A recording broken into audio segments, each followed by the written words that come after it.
ডাকসু নির্বাচনের আর মাত্র একদিন বাকি। ইতোমধ্যে ভোটারদের নির্বিঘ্নে ভোটদান নিশ্চিত করতে বুথের সংখ্যা বাড়ানো হয়েছে। শনিবার রাতে চিফ রিটার্নিং অফিসার অধ্যাপক ডক্টর মোহাম্মদ জসিমউদ্দিন স্বাক্ষরিত এক বিজ্ঞপ্তিতে এ তথ্য জানানো হয়। বিজ্ঞপ্তিতে বলা হয়, পূর্বের সিদ্ধান্ত অনুযায়ী কেন্দ্রের সংখ্যা ৮টিই থাকবে। তবে বুথের সংখ্যা প্রথমে ৫০০ থেকে ৭১০ নির্ধারণের পর তা বাড়িয়ে ৮১০ করা হয়েছে। চিফ রিটার্নিং অফিসার জানান, এই বুথ ব্যবস্থাপনায় সকল ভোটার একসঙ্গে উপস্থিত হলেও এবং একজন ভোটার গড়ে ১০ মিনিট সময় নিলেও বিকাল ৪টার মধ্যে ভোটদান কার্যক্রম নির্বিঘ্নে শেষ করা সম্ভব হবে। ভোটের দিন শিক্ষার্থীদের যাতায়াতের সুবিধার্থে অতিরিক্ত বাস চলাচলের ব্যবস্থাও নেওয়া হয়েছে। এই মুহূর্তে ঢাকা বিশ্ববিদ্যালয় ক্যাম্পাসে আছেন সহকর্মী আরাফাত ইসলাম। তিনি ডাকসু প্রার্থীদের প্রচার প্রচারণার খোঁজ খবর রাখছেন।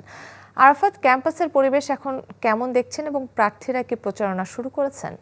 কাকলি যেমনটি বলছিলেন, ডাকসু নির্বাচনের আর মাত্র একদিন বাকি এবং আনুষ্ঠানিকভাবে আজ মধ্যরাতে এই প্রচার প্রচারণা শেষ হচ্ছে এবং শেষ দিনের প্রচারণার সকালের খবর যদি আপনাকে জানিয়ে রাখি, গত দুদিন যেহেতু ক্যাম্পাস বন্ধ ছিল, ছুটির পর আজকে ক্যাম্পাস খোলায় কিন্তু ক্লাসের যথারীতি প্রতিদিন যে কার্যক্রম সেটি শুরু হয়েছে এবং এই মুহূর্তে ক্লাস শুরুর কারণে কিন্তু বাইরে আমরা তেমন শিক্ষার্থীদের উপস্থিতি দেখতে পাচ্ছি না।